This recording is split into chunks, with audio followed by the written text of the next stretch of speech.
Welcome to Slow News Day with Kevin Clark. I'm Kevin Clark. Woo! Got Cris Collinsworth. Should I slide in?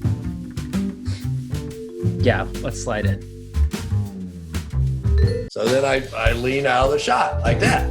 Then Al gets finished and he goes, all right, partner, come on in here. And so because my butt's in the right spot, now all I got to do is just stand up. Cris Collinsworth, Football Night in America, Pro Football Focus, the Cris Collinsworth podcast with Richard Sherman, one of my favorite podcasts on the planet. Cris, what's going on, man? Just living a dream here. The Eagles. Let's start here because we're going to get to a bunch of stuff that's not football and all that stuff, but we have to start with Carson Wentz. You called that game 4 years ago in Minneapolis and when they won the Super Bowl with Nick Foles. The Eagles look like they might have been the smartest franchise on the planet. They were winning with the backup quarterback and the best roster in football and all the salary cap management and coaching and schemes and all that stuff, and now they look lost. Carson Wentz's deal hasn't even kicked in, $128 million starting next year. How do you fix this, Cris? I think there's one of two ways. You either go with Carson Wentz the rest of the way and find out if he's really who you think he is. But you've gotten a pretty good look at him. Jalen Hurts comes in there and gave him a spark. Now, not everything that happened was directly attributable to him. The punt return for a touchdown had nothing to do with Jalen Hurts. But sometimes if you create the right energy, sometimes if you create a little spark, it carries to the defense, it carries the special teams, it can carry over.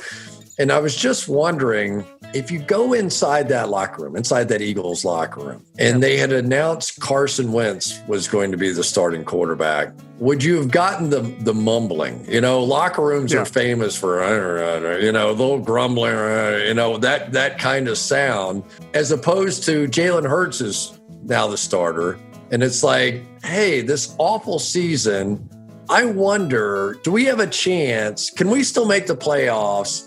You know, all that kind of stuff. And nobody knows, because now they're going to game plan for Jalen, right? That's completely different than coming off the bench for a handful of plays. Now they're going to get ready for him. But I think almost for the sake of that locker room, sometimes you have to do certain things. And I think this is one of those things. Broadcasting this year, what's the biggest difference? Is it no production meetings? You can't do the slide this year. We all missed the slide. Me too.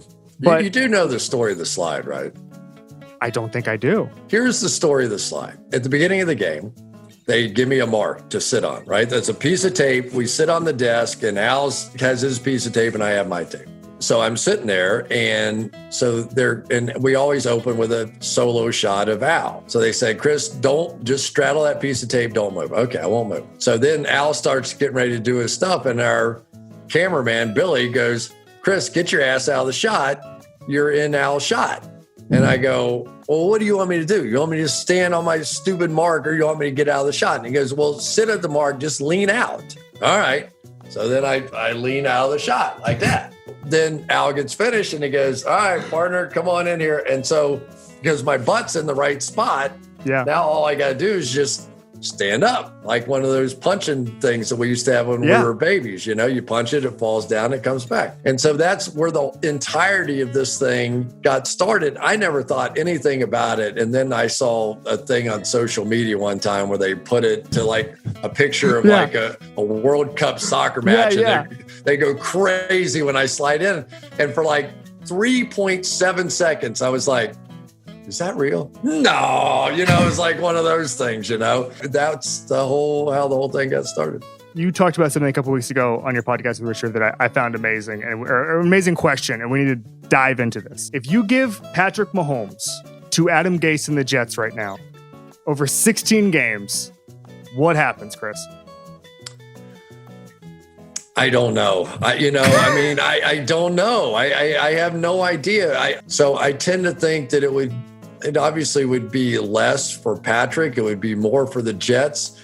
So they both end up at 500 and we're not watching any of them on Sunday Night Football. So I'm totally against the idea here. Every time I ask that question, people in the league go, what happens with if you give Patrick Mahomes to a mediocre coach or bad coach? People inside the league say it's called Deshaun Watson. Well, the other one that's really interesting for me is that now Aaron Rodgers and Patrick Mahomes, probably the two front runners for MVP. So now if they come out with very similar numbers, do we give Aaron a little nod, accepting the fact that the talent around him isn't quite what Patrick has?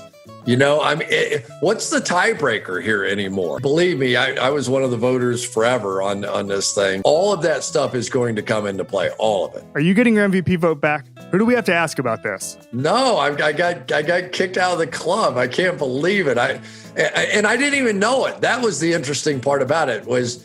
So I always did my vote for the MVP and all that stuff. But then they tried to play add-on in the middle of the season, and they wanted other things during the course of the year. And I could barely get to the MVP and all that stuff, So I was like, and so I probably wasn't on time. And then the next time the MVP came around, I was out of the club. Can we start the campaign to get it back? Yes, I would like to have it back.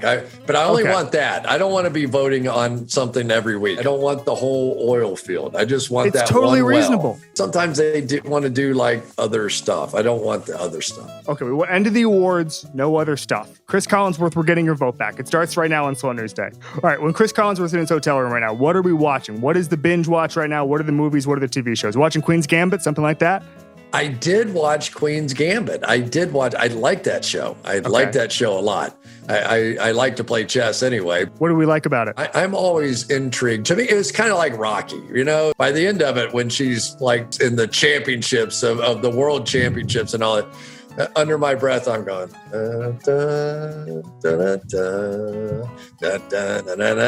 Are you good at chess?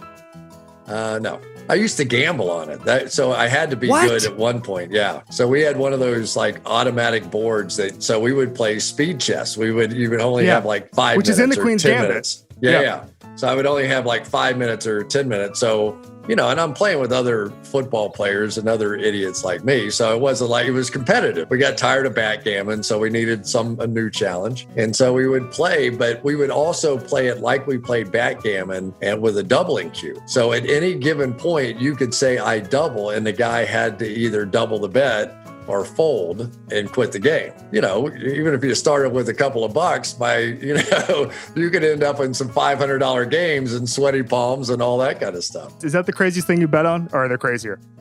No, that's probably it. So your birthday, I believe, is January 27th, right, Chris? You got it. You're an Aquarius. You see glimpses of something a little farther, teasing you into journeying on. Pack fortifications, it's more distant than it looks. I don't know about that one. Is this about podcasting, Chris? I hope it's about podcasting. If podcasting goes away, I'm all right. I hope it's not about PFF because we have some interesting stuff going on right now. Owning PFF the past couple of years, what's the most interesting thing you've learned about football? How many things that we all took for granted that just aren't necessarily true? What's more important? I think if you had asked me, is coverage more important or a pass rush? I would have said a pass rush. When you talk about drafting players, a Saquon Barkley or anybody, and everybody knows what a great, great player he is. Should you draft a running back in the first round? And the answer is no. All the math that goes behind the decision, and coaches, now that they know the math, are making decisions that we would have been screaming about, even 5 years ago. Someone once told me this, that if the Patriots were honest about how much analytics they use, we would have had this 20 years ago, but they were just not telling anybody. Let me give you my Patriots story. So at the Combine every year, we go up and we put on our presentations for the teams, right? And so, some organizations send in the defensive line coach, some send in the head of PR, some, this is in the beginning of all these days. The Patriots, and I'm not making this up, I think sent in 3 guys from Harvard, 2 from MIT, and 2 from Stanford. Oh, yeah, Belichick, he's this old school football coach. Yeah, Belichick's an old school football coach. Those guys, they know exactly what they're doing. Remember the whole Tom Brady thing where they went for it on 4th and 2 in Indy because they were playing Peyton Manning and everybody went, what? And I was calling the game. And the only reason I didn't go crazy, I was like, Bill Belichick is no fool. He knows something that I don't know about going for it on his own 20-yard line. They don't make it, so it ends up sounding like a bad decision. But remember with analytics, this is like often a 51-49 decision, which means that 49 out of 100 times, you're going to make the wrong call. You just have to be willing to live with that 2% spread that over the course of a season is going to make you right. We do a thing called Club Kevin. Whoever your favorite person is this week who you think did a great job, Could be anybody. Cris Collinsworth, who is it? Wow. Who crushed it this week? I am going to say Baker Mayfield. Ooh.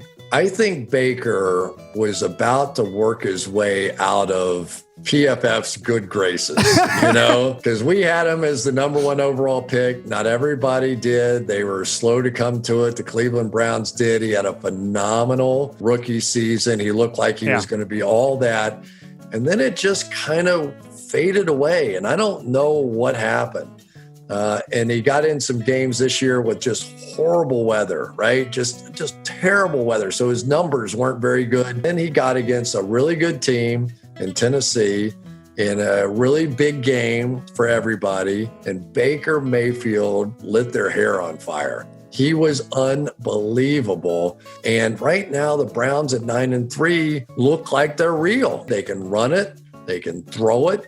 They've been doing it without Odell Beckham. They've been more balanced on offense without Odell. Yep. How about that one? Baker Mayfield. Baker Mayfield, first guy to throw 4 touchdowns and a half since Otto Graham, and now he's in Club Kevin. What a week for him. There you go. Cris Collinsworth, thank you so much for joining us on Slow News Day. That was amazing. Kevin, it's great to see you again, pal.